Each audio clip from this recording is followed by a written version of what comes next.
can truly say, woosah, a sigh of relief that 2022 is in the rearview mirror. I had a lot of, past year was a year of change. Rest in power to my father, Clifton Shine Baxter. Big ups to my gangster sister and her health crisis, and all of us getting COVID and not dying. Here's a look back to what a year. From donkeys donkeying to dragons going Dracarus to Dragging the Cowboys and other side-eye shade.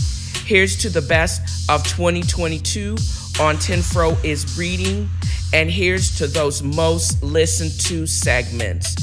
Thank y'all for listening, and here's to the next 100,000 downloads.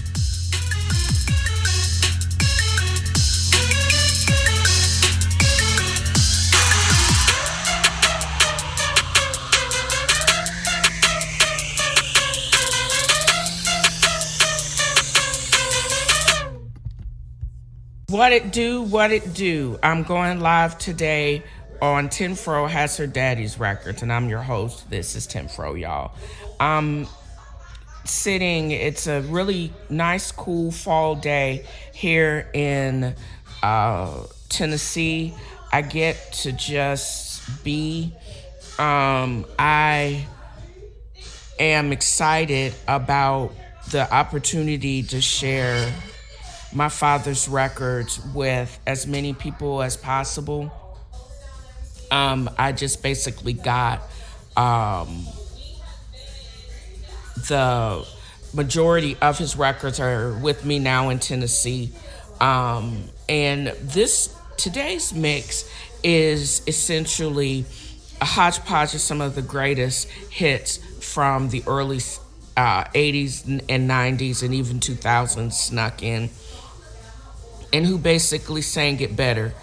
You're All I Need to Get By. Did Aretha sing it, or Denise Williams and Marvin or Johnny Mathis sing it better? So I'm just going to get right to it, because we got 88 minutes of some of the best music on the planet, and I'm just really glad that you guys are with me and going to join me in today's hit list. And I hope you are listening to this wherever you listen to podcasts, or if you're just driving down the road and you understand the passion of that my father had with R&B. Here we go. The Right Stuff. Vanessa Williams, y'all. Oops. Backstage, back in the room, me. Then got something that shows, tell security. It was a hotel heartbreak. Y'all should see me doing the WAP as I am sitting here. I am freely doing the WAP. I just got finished listening to Any Heartbreak by one of my favorite groups of all time, New Edition. This is with the Johnny Gill version. I think Bobby Brown had already left. This is another episode of TNFro Wants Her Daddy's Records, and I hope you're enjoying this ride time home. I'm absolutely enjoying creating a playlist, not on just AMP as well as on iTunes, because my father left a massive library of vinyl that I wish I had a sync license and I could be able to share with you in duplicate.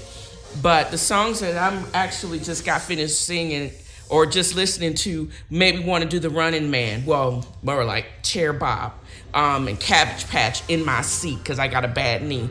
But I hope you enjoyed this next half, followed up by the Commodores, Billy Ocean, and Stevie Wonder. And if there is a song that you want, or a list of songs that you want to actually add to my library, navigate to TNFro Is Reading on iTunes, as well as drop me a line at tnfroisreading@gmail.com. Drop some of your craziest club stories, as well as suggestions for inclusion in the list and for the show on AMP. I'm going to start doing this show the top of the week just to get people moving, because the weekends can be too short, but the start of the week can be too long. So enjoy Night Shift by the Commodores. Dignity, because the greatest love of all is happening to me. Yes, I am singing off cue to one of the greatest R&B pop singers of all times, Miss Whitney Houston. I'm up to Greatest Love of All, and I'm rounding out this episode of I Want My Daddy's Records by You're All I Need to Get By. Who did it better? Marvin, Mary J, and Method Man? I think my money's going to have to be on them. Or Denise Williams or Aretha. I'm going to start off with Aretha, and I'm going to let y'all just hit me up in the comment section or shoot me an email. Because as usual, all of these albums and songs, I remember certain things, and it just makes me feel great to be able to listen and share this music with the listening audience. So just let me know what you guys think.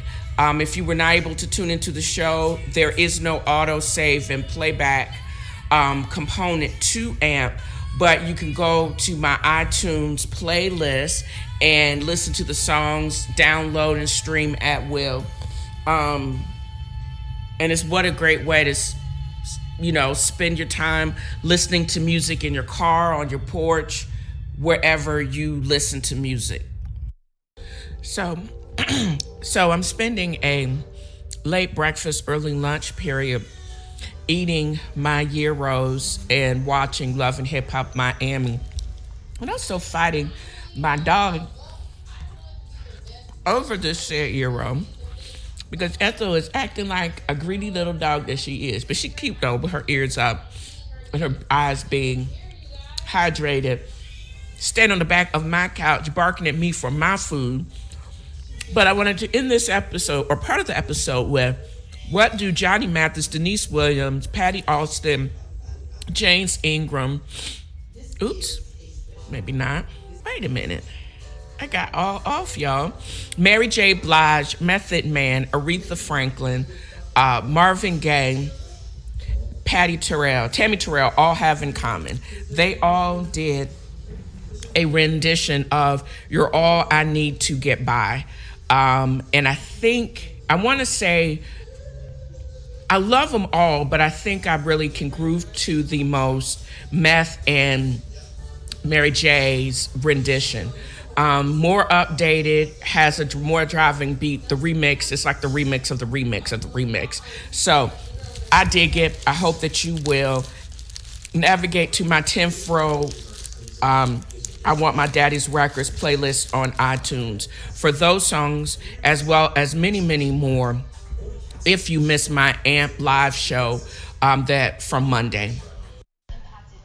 Music has a way of taking you and elevating you and just make you forget things. And I think my father understood that more than anything.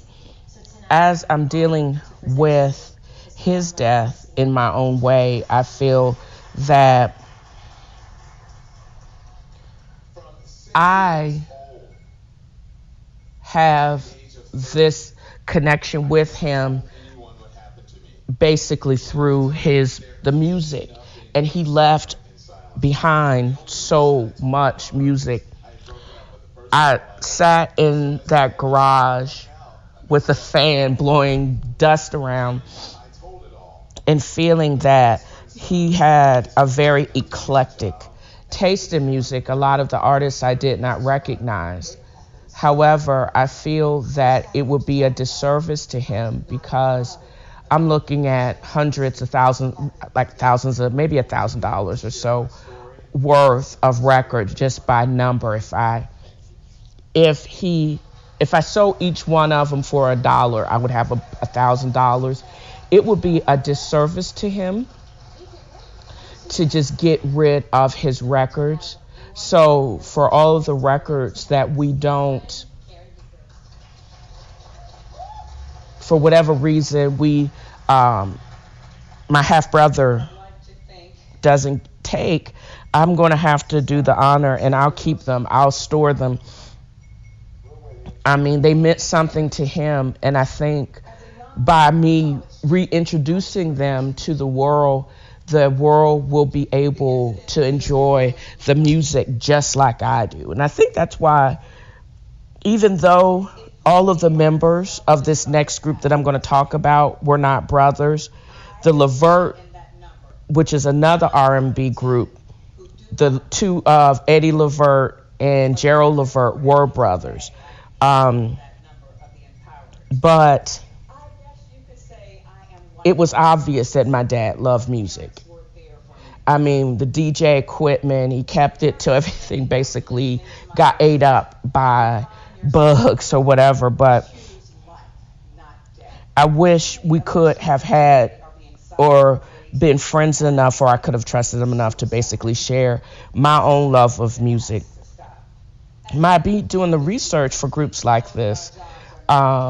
I did not know, finding out things that I did not know, and rediscovering music that I used to bop to as a kid, and also finding the same music and hopefully they'll get their Skrilla when I get this sync license so I can enjoy it with you guys too. Until then, you can navigate to my playlist, I Want My Daddy's Records, and stream these to number one, just like they stream Mariah Carey's All I Want for Christmas to number one every year.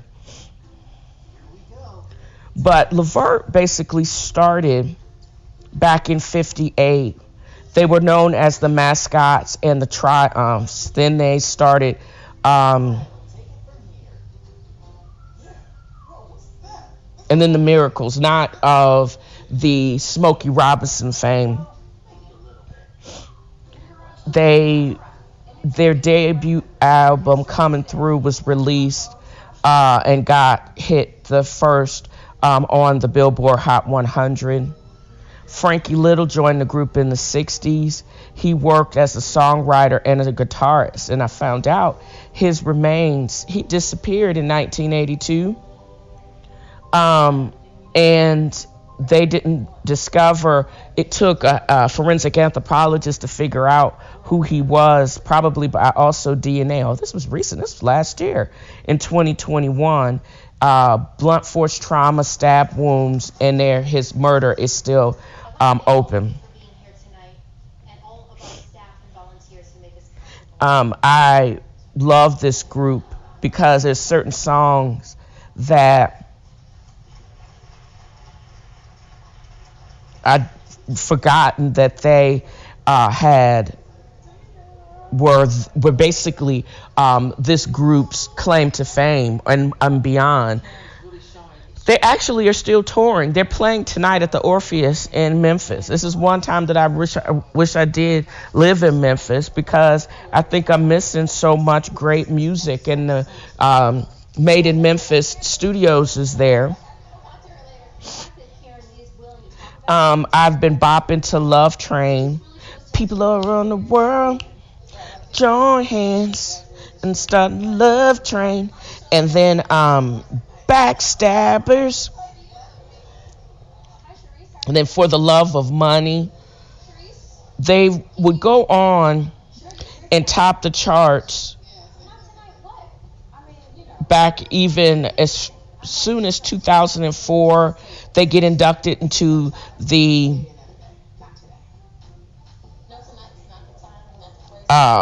2005 Rock and Roll of Fame. I'm going to have to watch The Fighting Temptations from 2003, of course, because Beyonce is in it, but they also were in that movie too. They also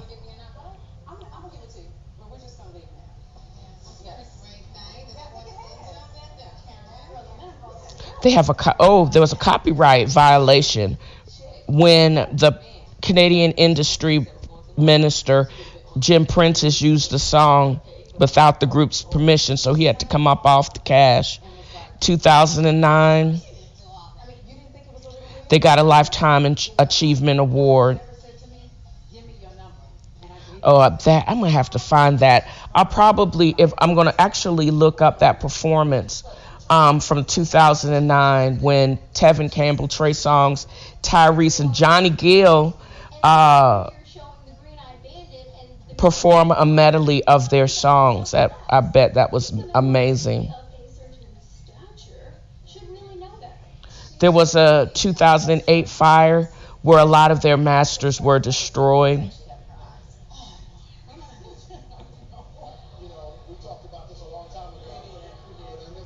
And the list goes on and on. Their awards are many. What is this? Used to be my girl. You used to be my girl. They got a whole bunch of gold hits. Message in the Music, Emotionally Yours, Family Reunion, For the Love of Money. A lot of these songs have played on reality TV shows. They've gotten platinum status, including copies of Ship Ahoy, Family Reunion, Identify Yourself, and So Full of Love. I just think this group, even with Levert, this group is just probably one of the most prolific and successful groups from the R&B era, and they have the bops, which would make their songs so danceable, and I can understand why any DJ worth his snuff would actually play this music. So, with that said, Eddie Levert kind of old too. He's like almost 80. Look out for him. But I'm just saying, again, their music elevates your soul, and you can't help but. So you may notice that I'm trying to sort through all of these groups, and you will notice that I added Harold and the Blue Notes. No, it appears that none of these mugs are related, but I added them because If You Don't Know Me By Now is on not only on Daddy's Records playlist, but I also added it to my father's funeral or memorial service playlist. But I did find that they, like the OJs, are a part of that R&B sound out of Philadelphia because they had some of the same songwriters. But also Teddy Pendergrass is probably, I did not know he was brought on as a drummer for the group back in 1970 before he went had an explosive career as a solo artist. And that's why I included them. And they also remade Thelma Houston, Don't Leave Me This Way. I will probably be adding that to the playlist too. And we also remember Teddy Pendergrass's Joy after his life was almost ended by a car accident back in 1982. Joy, joy be here with you. Won't you hear with me? Oh, definitely adding that. And he also performed in the Live Aid concert in 85. Although none of these guys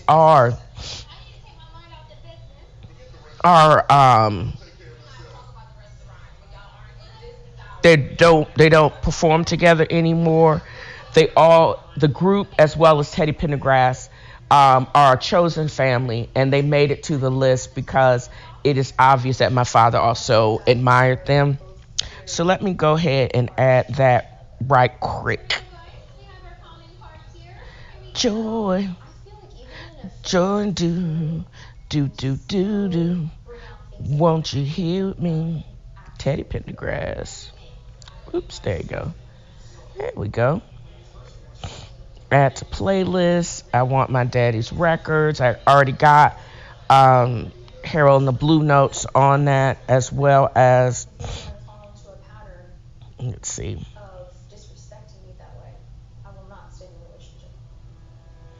Wake up, everybody. Dun, dun, dun, dun, dun, dun. They did that one too. I didn't know that. They also rounded out. They basically alternated members of the group.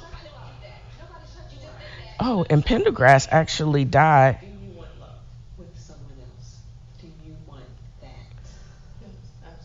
Wait a minute. How did he die? I thought he died of like pneumonia. Yep, he died of respiratory failure. He survived colon cancer and respiratory failure took him out. Their hits have been re-recorded by the likes of David Ruffin. I think he was at Temptations. Simply Red, Jimmy Somerville, Sybil, The 3 Degrees, and John Legend. Wow. And then Sean Blockers featuring Gucci Man. Oh, that's funny. I miss you. And Big Boy used that too. Everything is never really new. It's just a remix of the greats. And people seem to have an ear for the remixes. So I find that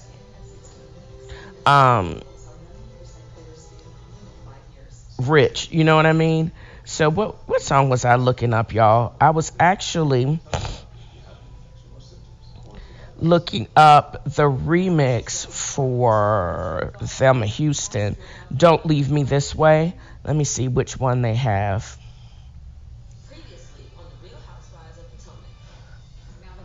Don't leave me this way. Let's see. On Apple, they have... It looks like everybody, including the Communards, but let's see how this one sounds by Harold Melvin and the Blue Notes.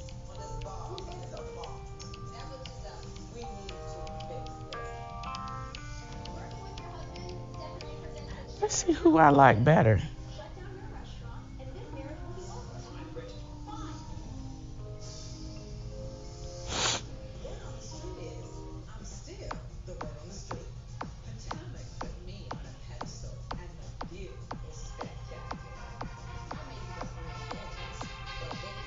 I don't think I like that one. This does have that really vibey groove that you would expect from Harold Melvin and the Blue Notes. So I'll add that one. I don't think I even like any of the remixes from Thelma Houston, but I don't know. Maybe I'm holding something against that lady. But anyways, going on to probably one of the biggest groups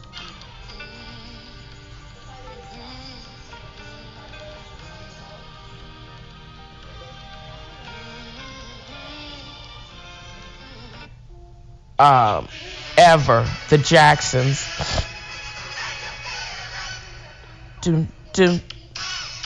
And I added those, and I don't think I can really add anything that anybody would ever know or ever experience, through either listening to any biographies, the books. I mean, who doesn't know the Jacksons? Who doesn't know that Michael Jackson is probably one of the greatest entertainer, or is the greatest entertainer to ever live? He had his issues, and I just think that starting at the age of 5, performing, being signed with Motown, being groomed by Diana Ross and Berry Gordy, he couldn't help but to be great. And the abuse basically propelled him to greatness. It's just mind-boggling. If he had not been beaten to the top, how much longer would he have lived? Because even though he was the greatest entertainer ever, this is Michael Jackson, that is, how far he would have lived longer. He would not have had insomnia. He would have not had to get general anesthesia just to go to sleep. I realized that I'm looking at the Off the Wall album, which I have an original pressing from, by the way, y'all, from '79. It's almost like every last one of these songs went to number one, followed up by Thriller. Again, I have an original pressing, but I don't have the original jacket because my aunt couldn't save it. Thank you very much, Aunt Vern. But it's just amazing. His output, his valuation of his music catalog, which he basically mortgaged for like $1 billion before he died. I just think his music at different stages represents some of the greatest music ever made in R&B. I wonder if he had lived and changed, the collaborations later in life with like Chris Brown and Usher. Oh my God, it would have. I can't even imagine, y'all. I'm just blown away. Even what's his name? Justin Timberlake, even Bieber, if he had lived long enough, and his collaboration with those stars, his musicality basically influenced them positively. And how much further could his influence have been? I mean, every boy band is influenced. The plan or the pattern was based on the Jackson 5. The Jackson 5. They went from the Jacksons to from Jackson 5 to the Jackson. Tweedly doo-doo, tweedly tweedly doo-doo. Tweedly tweedly doo-doo. Tweet baby. Okay, even I saw Mommy kissing Santa Claus. Santa Claus is coming to town. I want you back. And of course, ABC. I mean, come on. I want you back. Of course.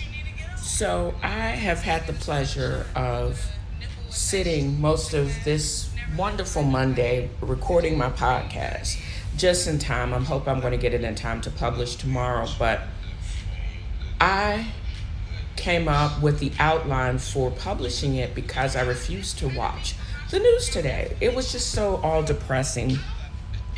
I did have a good time because I was confused about the winning streak of the Cowboys. How can this Opie Taylor, yes, I'm dating myself, Andy Griffith, why? And I think Ron Howard is like in his 70s now, but go figure. Why is this Opie Taylor looking mug leading my Cowboys to the best season in the last maybe 5 or 6 years? Because I remember the last time there was a quarterback controversy. That's how Dak Prescott got his job and Tony Romo lost his job. And before he got his job, Troy Aikman had some injuries and Tony Romo was the backup quarterback. So why are we now back to using second and third string quarterbacks, saving the day and creating problems? I just bought, let me stop lying. I bought my Dak Prescott gear a number of years ago, and I was just so happy with him and Zeke, and before he went off of his meds. Oh, what was that other?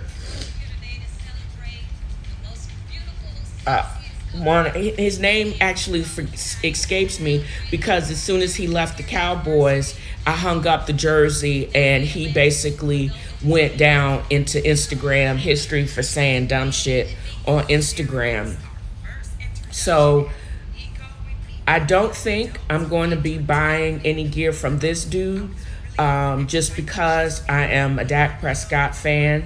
I will be buying gear. I hope he doesn't get hurt after I buy this jersey, because then I will be highly upset. And I'm going to have to actually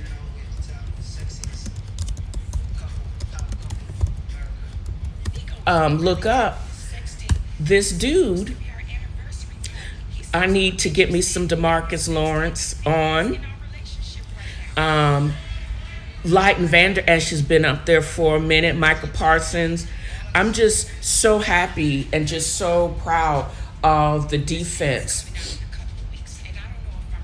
for this 2022 state. I'm gonna have to get a bigger Zeke jersey, because I've kind of expanded horizontally.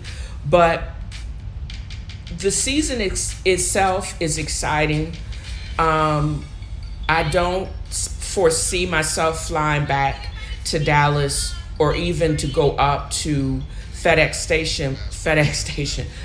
Stadium to watch a game, because number one, I don't feel comfortable getting on an airplane, and it's still too kind of far away for me to drive. I mean, this 11 and 12-hour trips that I'm taking to Virginia is almost trying to kill a sister, but I come back home every 2 to 3 weeks, so it's no big. I think, although I just realized I'm going to be coming back to Virginia like in November anyways, and I wasn't planning on being here. I was, for the premiere, I wanted to go see the premiere of Wakanda Forever, but I think if I do this right, I may actually just come back, and it'll be my last time during the winter to come back home, like during Thanksgiving, like spend the week of Thanksgiving here, and then bounce back and go back to Tennessee, and then spend the rest of the season, like Christmas, at home. Trying to get somebody to actually get my light show together for the Christmas season. It was fun and it was dramatic last year, but I want it to be just as lit literally this past year. But I say all of that to say is life doesn't always go as planned, but you can never stop making plans. And just like the season, although the season is winning, I don't think everybody was expecting us to have these type of games with a third string quarterback. But at the same time, we're still winning, and I'm still here for it. But no, am I going to buy, I don't even know this dude's name. I don't think I'm going to buy his gear. I'm just going to make some arrangements on the update my Cowboys gear, even for my dog, and keep it pushing. I'm just glad that I'm actually having so much fun. I think being back here also in Virginia, they have, even though it's on Fox, they actually are playing more of the Cowboys, because I think of player haterism on the local stations here more so than when I'm at home anyways. So if I get to watch it on a great widescreen LG TV flat screen, I'm cool with it. But I'm just very confused. It appears that we're going to have another quarterback controversy, just like we have had in the last 3 or 4 primetime quarterbacks in the last several years. But what makes me mad is Dak Prescott, as a marquee quarterback, has the shortest run of any of them, because I always keep at the back of my mind, Jerry Jones is, like most of them, are low-key racist, and I don't think he will hesitate to sit Dak Prescott's butt down, because he believed in Tony Romo for years, in spite of his lack of getting us even to the playoffs and definitely no Super Bowls. Same thing with Troy Aikman, but you best believe he will sit his black ass down in light of the fact of this white boy coming up and showing out and winning games, because that's all he seems to be pressed about. When they said that he should have replaced Tony Romo years ago, he was still hesitant. He was very hesitant of getting Dak Prescott the multi-million-dollar contract in spite of his stats. But he seemed to give preference to all the little white players. I'm just saying, keep that in the back of your mind. I don't want to be on some Hotep conspiracy-ish, but that's how I feel. And that's what makes me so mad, that this guy, he's getting all these minutes, but he's still winning games. I'm like, oh, I don't want to see them lose, but dang. Watch what I say. I'm going to call this one. I honestly think if he continues to perform as well as he has been and putting up the numbers, I don't think Dak Prescott is going to come back. And that will hurt my heart. Shortest marquee quarterback in the league. He had a very short run, and he's getting ready to. It feels like he's getting ready to be replaced by Opie Taylor 2.0. And that puts the fear, and I'm very fearful for him. And on to another episode of Black, Professional, and Middle Age. Dating and no lace thongs over here. I did not write any of these. I just put this out into the atmosphere about what is going on out there. One, you got to actually like people and try to make an effort to actually go out, since I hardly want to go outside into my yard. I know this isn't about me. Number one, I've been gainfully employed for the last 4 years, maybe almost 4 years. Some days it feels like that's even questionable, but I don't rent. I actually own, and I have 2 cars, and some of these things I just don't get. So here we go. This came in from someone that goes by Demon Queen Freya. As the title says, I got a job and entitled boyfriend doesn't like it. From being without a job and broke as fuck, thinking of how I will manage rent and other bills this month, I decided to get a job to help me and drop out of university.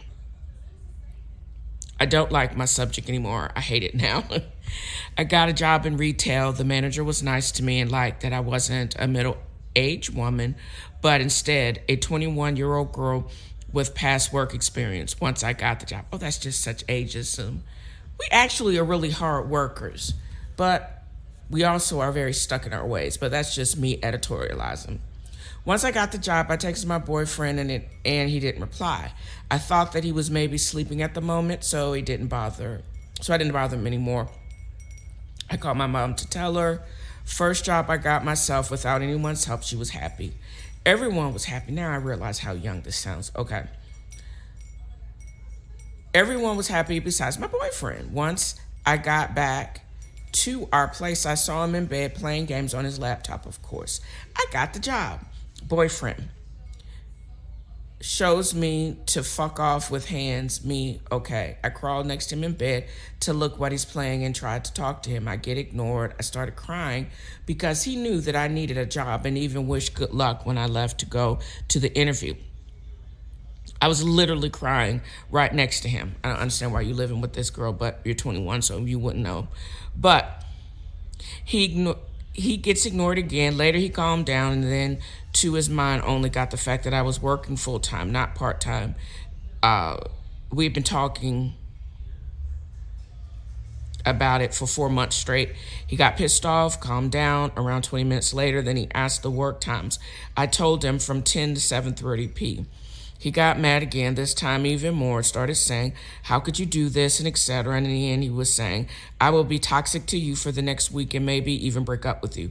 I was just standing there and lost control from anger. Me, you are really going to leave me because I needed a job? Boyfriend, yes, since you will be working so long. Me, it's a freaking almost 8-hour shift. Boyfriend, it would be from 8 to 5, then it would be better. Me, it's almost the same amount of hours. Besides, you only wake up for classes when I go and literally wake you up. Well, I'm still mad. This is the dude. Okay, he's so stupid. This back and forth, I am not going to read because it's so stupid. He knew that I had money problems seriously, but didn't like me working at all. So I told him back then that he should buy food for me sometimes to save me money. He bought it twice, and since I said it, it was 5 months ago. So, doesn't want to pay for anything and then gets mad when you get a job because you're broke. Okay. Not much entitled, but he's a brat. I started dating him to get over someone else. Oh, yeah, this is a rebound dude. That all of you are telling me to dump him, XD. Once I got home after work, he was telling his friend very loudly what a bitch I was. So yeah, I dumped him after that. I'm going to enjoy myself with some revenge. Might post that later. Oh, that's hilarious. This is such a young person's thing, and I'm glad it was from a while ago because only people that are young would put up with such nonsense. And plus, who's going to stay in your space if you ain't paying, be allowed to stay in my space if you ain't paying no bills? I think I'm going to say this is one thing. When you are middle-aged, dating is very problematic because, and even working for some places, because you can't take a hit or you can't take some of this emotional detritus like you could when you were actually young and could put up with a lot of stuff and you can rebound faster. I just know I don't rebound faster. I'm not going to really tolerate. We're going to have to have some concrete boundaries when it comes to my space and my finances and my personal time, because I am at a point in my life where things are pretty much, they're kind of rigid, but I can bend, but I usually don't like to, because if I don't feel that it's worth it, why change if it's not working for you? Why change if it's not counterproductive? I'm known to be risk averse, so I'm not going to do a whole bunch of shenanigans that could actually do bodily harm, could actually put a dent in my account, or could get me fired from a job that I halfway like doing most days. So no, I'm good. I like being able to pay for my bills and not have to worry about a lot of things. This also is a good segue into the next part of this.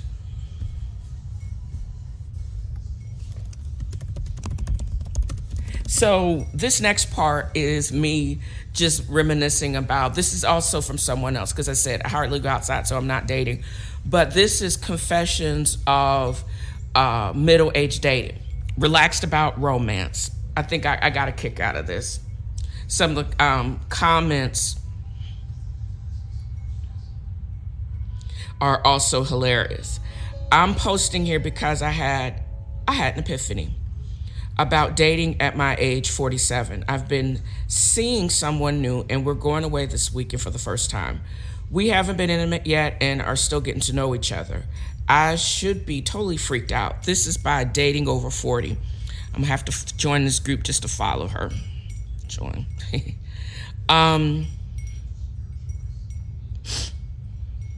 We haven't been intimate yet, blah, blah, blah. I should be totally freaking out, but I'm not. I shave my legs, pluck my eyebrows, all the things that I don't do. That's me editorializing, y'all. Did all that girly stuff, but after trying on some uncomfortable lacy lingerie I bought just in case it hit me. I don't want to do this fake crap anymore. I'm just not a lacy, silky person. I'm a clean, cotton, soft, comfy person. I'm going to Maine, I believe. I'm not wearing stuff I don't ordinarily wear to seduce someone. I'm not drastically changing my appearance or behavior anymore. I want him to see me. Oh, wait a minute. I'm going to be me. Oops. I'm not wearing stuff I don't ordinarily wear to seduce anyone. I'm not drastically changing my appearance or behavior anymore. I want him to see me and get to know me. Maybe it's a sign of maturity. Maybe it's a sign that I'm already comfortable with this guy. Either way, I thought I'd share. And the comments are this is freaking awesome. I choose to be and can reconsider that choice daily. This is a boss ass statement. I'm gonna have to update that. Pretty sound advice. Can't stand people in general who aren't true to themselves.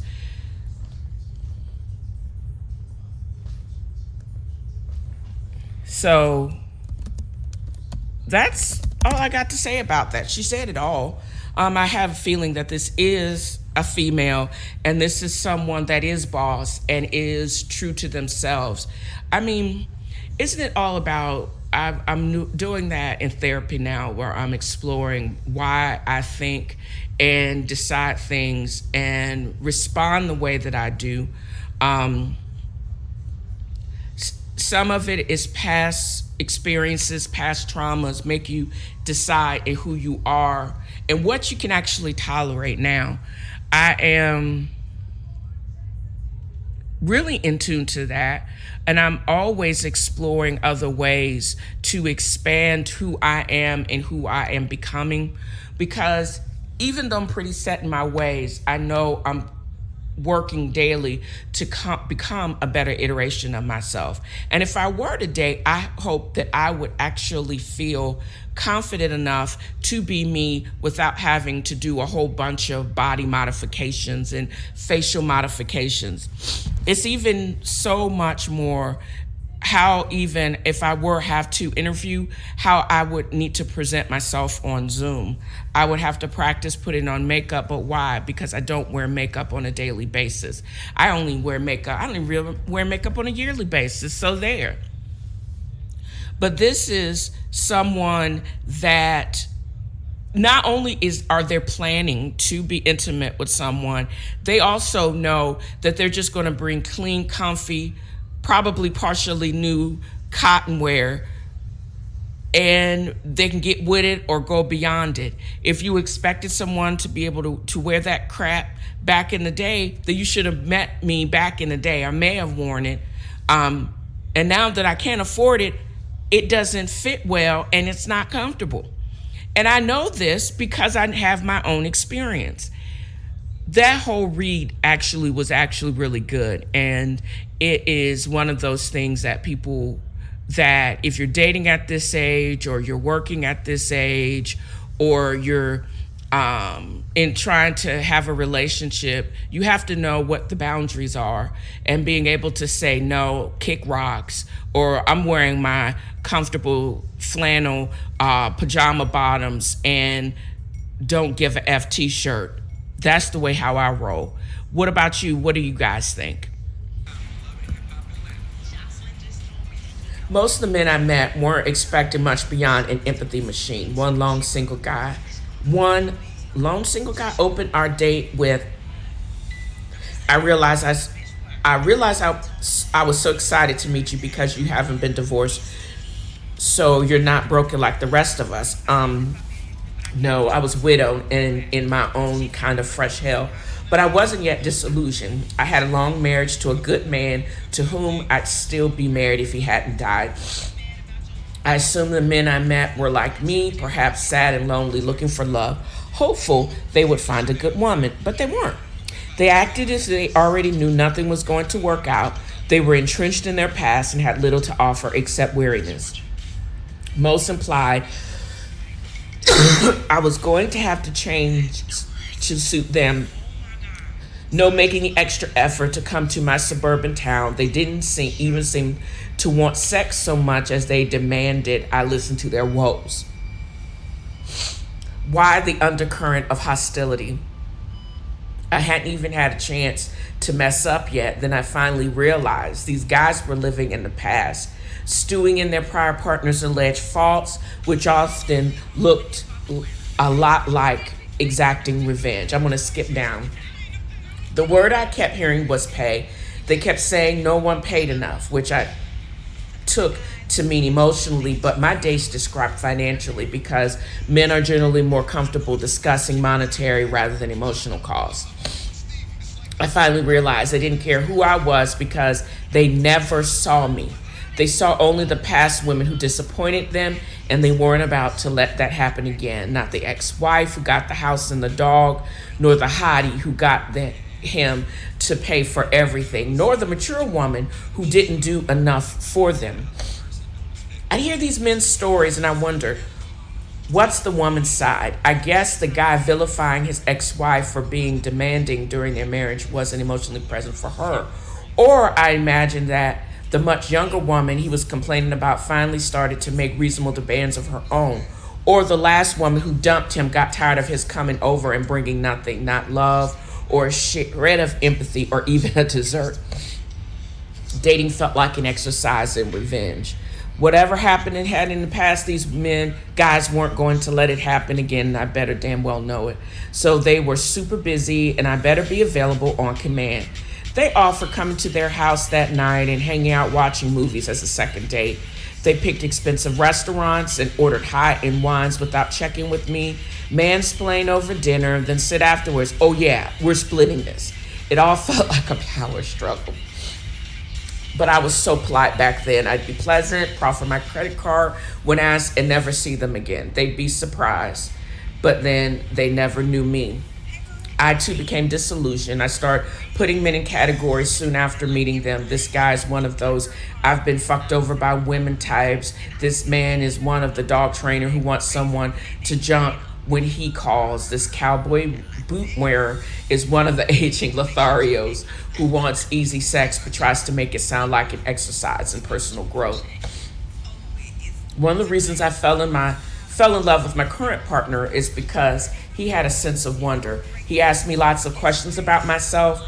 He read everything out there I'd written. He was so happy every time he saw me, like getting together was something he'd been really looking forward to. I was a brand new person, not the reincarnation of failures past.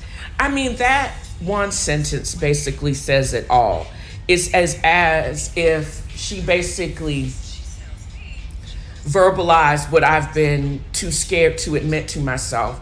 I don't want to go through any of this. The dog trainer dudes, someone sizing me up against what they had before or society, or just getting some really messed up MFers that think I'm supposed to fix them. I'm just too lazy. I don't feel like doing any of that. But you won't know unless you get out there. And I'm just basically here to tell you, I'm just really not all that interested in getting out there because these people are crazy. If you have to do this, go through the effort, and you get these fools, what if I'm just good by myself? I'm actually having a lot of fun being by myself because I don't want to go through that nonsense, and I don't want to be in a relationship or have companionship that much that I'm absolutely able to not settle, because that's how it would feel. And I want to basically tell to the cowboy boot wearer, to the crazy dick imposed cars, to somebody that wants their mama or a jump off, to the toxically jaded. I think that is the perfect description.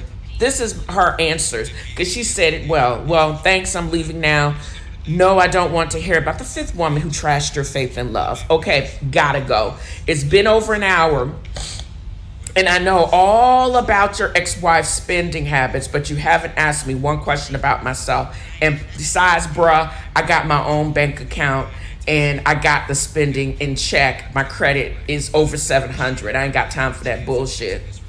If someone is spending your time, oh, no, I don't want to come over. I just met you and that's creepy, and you may be the Black Jeffrey Dahmer. If someone is spending your time explaining how pissed off or devastated he is by other woman, you deserve someone who is present, who's loved this life, and as we're learning, it's more finite than we thought, and is interested in being you and being with you and your experience. It being with you is a new and improved experience, and it is going to be a new adventure. That's who you should be focused on, and not focused on someone that is stuck on stupid and living in the past, and that is toxically jaded. From the first couple of sentences, when they just continue to talk about past relationships for the first 10 minutes of the day, that is a definite stop sign that you need to give them one of those explanations while you fitting to get up from the table and bounce. You don't need to waste your time on the toxically jaded. So I'm taking this unprecedented step of using my first break as I go home from my stay in Virginia. I come away thankful and grateful for the support of my family and for them just allowing me to be a freaking weirdo. But I have a lot of stuff to do. I would just like to, and it's so funny, I just would like to continue to produce content that people want to continue to listen to, and I'm grateful for all of the downloads and new listeners. One day I'll have the credibility, hopefully, of a Dimitri L. Lucas and the black guy who tips Rod and Karen. I don't think I'm at all as funny as them, but I would hope I would be at least as engaging as they are. But the idea of wasting time is so not me. So maybe as I get more credibility, I will be able to do a shout out to places like Domiyashi Ramen, because that's who I'm eating right now. And I have a little dog, Ethel, that is getting a lot of admiration as we both got out to stretch our legs and pee. She actually had an admirer. And I'm so grateful that I also did something that I had never done before. I actually gave her some Benadryl to calm her down a little bit. I think that actually helped her for the part of the trip. I'll probably redose her right around noon. But she's also doing well. So this part is basically what I have a problem, or people that I actually have problems with some of the shenanigans that they say. You know, you want people to do dumb shit, but they don't have to record it or tell us about it. I would like them to leave us off of the group text if they can, but it doesn't seem like some of the people have not. I talked about Isaiah Washington earlier. I've added, and I'm going to talk briefly about the Virginia governor, Youngkin, who I think is a MAGA, and call him affectionately MAGA, in khakis. He is the governor, Republican governor of Virginia, and he is doing some foul shit by spreading misinformation about the COVID boosters. He said in the Virginia Pilot, and I quote, "The pandemic is behind us, and the rights of parents matter because," he said, "the COVID vaccine should be optional." No, it isn't. It's really not a new mandate. They're just adding it to the vaccination or immunization schedule now that we've moved out of emergency use. COVID is here. COVID will kill. Get your fucking vaccination and leave medical practice to the professionals. Leave science to the people that can understand it. Youngkin and the yahoos that are like him don't understand it. So I'm not going to be able to listen to you. But I'm going to continue to eat this ramen though, because this show is good. Also, the people that are watching, we are watching the demise of Kanye. And we got some very powerful Black and Jewish people that are coming out against him because he's doing the most. And we're watching literally what he has worked hard to build in the last 20 years come undone as he becomes undone. My problem with this guy is, yes, I believe his mother did have a big factor of keeping him on his meds when she was alive, but he was also 15 years younger. And he respected her enough probably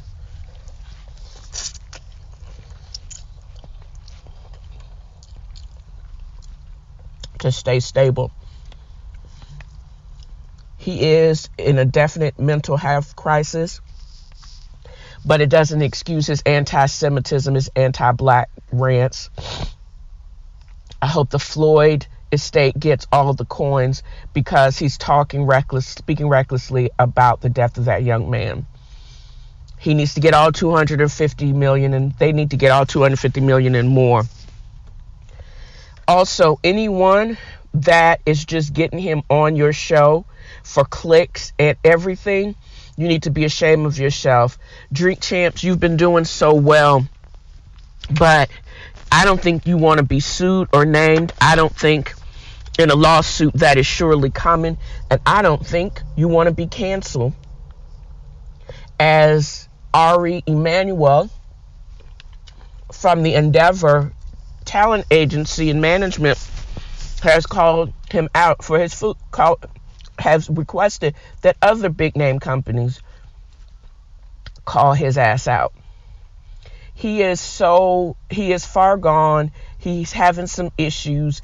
He won't take his meds unless someone gets the guts to Baker act his ass and get him on a good depot to stabilize his mood, this episode or whatever he is in.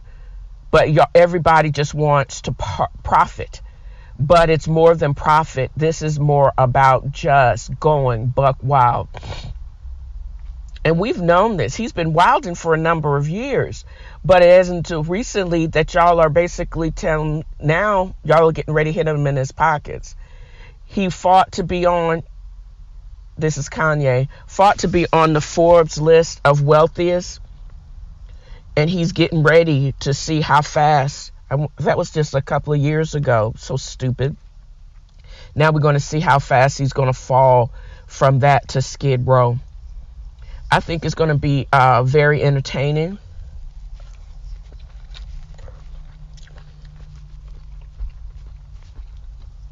But I don't think we've heard the end of it yet. And it almost makes me feel sorry for this brother. I'm just happy that I get to add somebody that is non-Black, non-brown to the list. But I know the day is absolutely young. Also, Yuri Martinez, the ex-chairman of the LA City Council, there was a good read, a masterful read on The Read just this past week's episode. I appreciate Kid Fury and Crystal because they keep it real and they keep it entertaining. They have their own struggles, but they're actually getting help. And anytime they bless us with that show, I'm completely grateful. I could never do what they do, but I completely admire them. I am a Reed stan. But at the end of the show, where they're doing the listeners Crystal passed the read this week, and the read by this person was just right on point.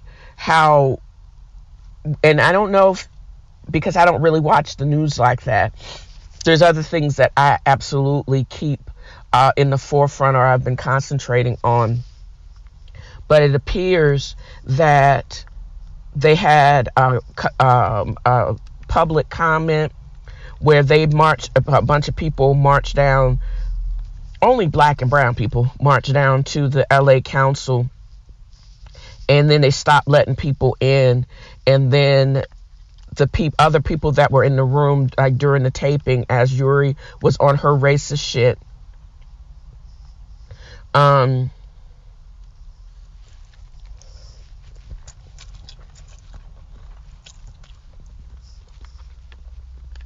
they were booed and hissed out of the chambers. Some people are quitting, have since quit, and some people are going to have to be voted out. But she was sitting in a public forum being homophobic, anti-Semitic, and racist, all in the same breath. Only in America would that shit be tolerated, because that was taped last year, and they now are just doing something about it. To the people that sat in the meeting with her and let her speak that way and didn't check her and then just went on like that's usual business, because that's how I'm sure they used to operating, shame on you. And for Yuri Martinez, shame on you. You are not a beacon of hope, not a pillar of community, not a pillar or a scion of molding for any Latina girl, because you ain't shit.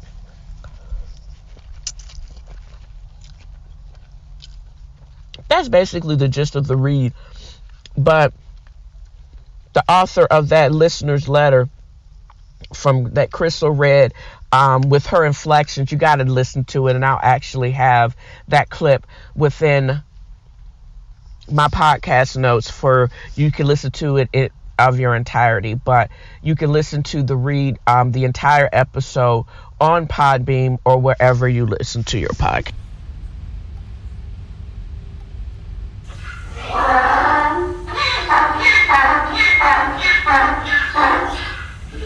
It is really sad that the only reason that you make this list is because you are a donkey, or anybody knows of your status is because you are a donkey. Well, I've added to my list and kept some other people on it. Number one added to the list is Nori Martinez. She was the president of the council for LA. She had to be removed, and I was like, why did she resign after making racist remarks? But then I was like, oh, okay, so what did she say? So it took a couple of clicks in news, in the LA Times basically said she had a tape conversation, evidently in an open meeting, stating a white council member handled his young black son as though he were an accessory, and described Councilman Mike Bonin's son as a Parisi Chinquito, or like a monkey. All right, girl. I'm not sure if you can get fired from the council in LA, but that shit'll get you fired, or at least get you censured or boycott your ass by the NAACP. Evidently, she forgot she is brown and other too. But that's what people do when they are affected by white supremacy and under the influence of racists. They feel that they are comfortable because they're not as dark as me to say some BS stuff like this in an open setting. Who does that except for in this post-Trump time? Herschel Walker, when you got other people like the Georgia's Republican lieutenant governor said he's going to save his vote from him, I hope but there's nothing that can change the fact that Republican equates to fascism. It equates to racist. It equates to dumbasses. This one lone Republican basically saying he's not going to vote is a recipe for people like McConnell and in the closet Lindsey Graham coming after him, and basically maybe he knows he's on his way out, because I really think that they getting ready to flip Georgia blue with the election of Senator Warnock for a longer U.S. Senate term. And they're so desperate, the Republicans that is, are so desperate to basically flip the Senate that they would support a CTE dumbass like Herschel Walker, who basically stands for nothing and is out and out lying. He is a abuser. He's hiding kids, and he basically has done the reverse of everything he says he stands for now. So he'll be on my list for a minute, along with every Republican like the Lindsey Grahams and Mitch McConnells. And also, I kept the Kardashian followers on my list. But besides that, I want to give everybody that thinks that they're registered because they're purging voter ballot rolls, etc. You can go ahead and navigate to my DellsAngelsInc.blog and check the link to see what the status is of your voter registration at vote.org. And we got to vote this coming midterm elections like our lives depend on it. But check your registration, y'all. And in Georgia, y'all can't F this up. Vote Warnock for senator. Vote Stacey Abrams and a new administration in, because y'all have to be the beacon of reason in the South. Also, Texas is another thing. Beto O'Rourke has been saying crazy stuff, but you can't leave people like Greg Abbott in charge. Also here in Tennessee, we don't need that other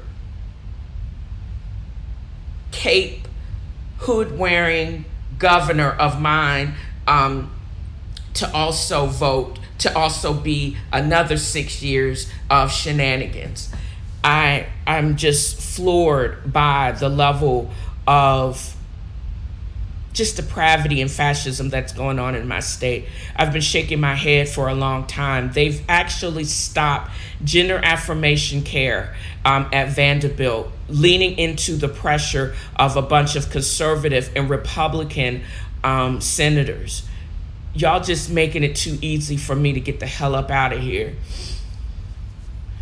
Doing basic maintenance on my house in a place that I thought was going to be my forever home.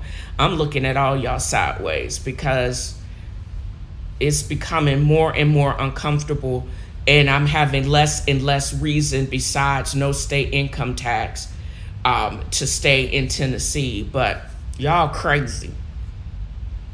And also, Kanye, bruh, please just take your meds already. He's rambling on and showing porn to Adidas representative. He's going off and on Lizzo and calling her weight problem demonic and just acting and wilding out. I have no reason at all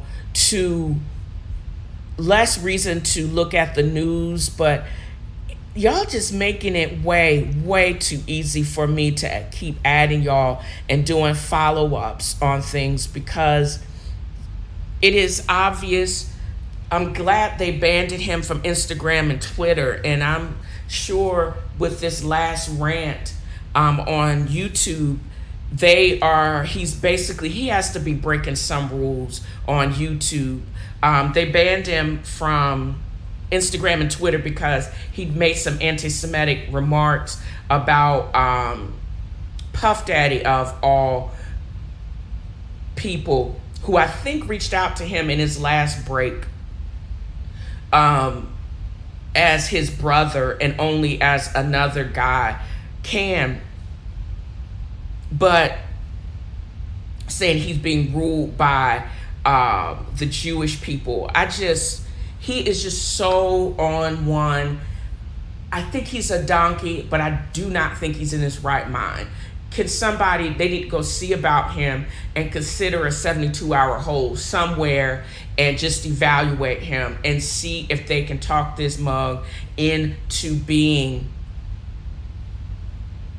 get on some meds or some other mood stabilization, because it appears with these pressured thoughts, flight of ideas, and randomness. There's no creativity that's worth all of this. There's no amount of money. He is on one full one. It appears that he is in a manic episode.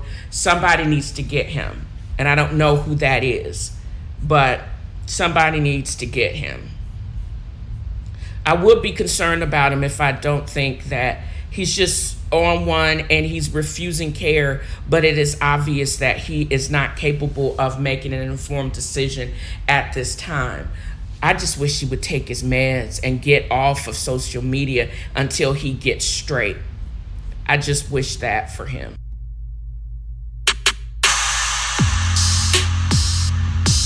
So here's to another year down and several more to go. I really talked cash-ish all last year and condensed it down to several outtakes for this episode. I hope the listening audience will enjoy the opinion and not so subtle shade. 2,000 listens per episode and over 87K downloads later. So I'm doing something right. So run tell that, haters. I may take it on the road if I get hint sponsorships. Navigate to DalesAngelsInc.blog for swag and extended podcast notes. Don't forget to hit like and leave 5-star reviews.